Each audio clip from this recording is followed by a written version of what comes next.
નમસ્કાર ફ્રેન્ડ્સ, હું જ્યોતિ ઉનડકટ કૃષ્ણકાંત ઉનડકટના હાથે લખાયેલી ચિંતન સ્ટોરીઝનો છઠ્ઠો મણકો લઈને આવી છું. આપણે સાચા બોલાની વાત સાંભળી, હવે જરાક સત્યની વાત સાંભળીએ. આમ તો છે ને ફ્રેન્ડ્સ, હરેક ફ્રેન્ડ જરૂરી હોતા હે. ફ્રેન્ડ્સ છે ને એ આપણા બધાય રાજ પેટમાં પચાવી જાણતા હોય છે. આજે એવા એક ફ્રેન્ડની વાતની શરૂઆત કરીએ, વાર્તાની શરૂઆત કરીએ. એક ફ્રેન્ડ છે ને, એણે એના બીજા ફ્રેન્ડને કીધું કે યાર, હું છે ને ઘણી વખત મારી પત્નીના મોઢે થોડું ખોટું બોલી જાઉં છું. ખોટું બોલ્યા પછી છે ને મારી અંદર એક ગિલ્ટ રહી છે. એ ગિલ્ટ મારે કેમ દૂર કરું ને એની મને ખબર નથી પડતી. એ મને ગિલ્ટ બહુ થાય રાખે છે.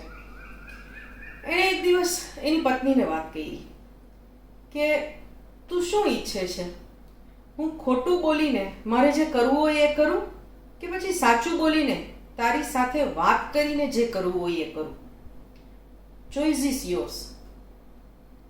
પત્નીએ થોડીક વાર વિચારીને કીધું, તે ખુલ્લા દિલે આ વાત કરીને એ મને બહુ ગમ્યો.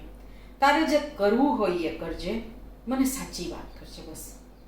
હું પણ તારી પાસેથી એટલી જ અપેક્ષા રાખું છું કે તું મારી વાત સાંભળજે.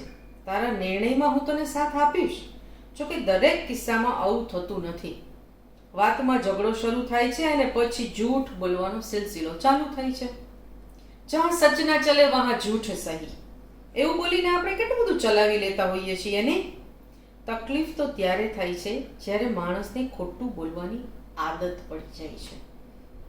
એક માણસની વાત છે, એ દરેક વાતમાં ખોટું બોલી દેતો.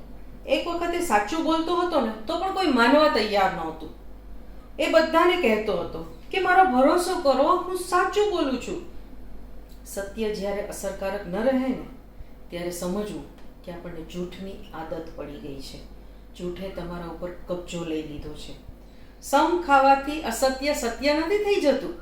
ઘણી વખત માણસ એમ કહે છે કે હું સમ ખાઉં છું, સાચી વાત માનો, મારી વાત માનો, એમ કહીને સમ ખાતો હોય છે માણસ.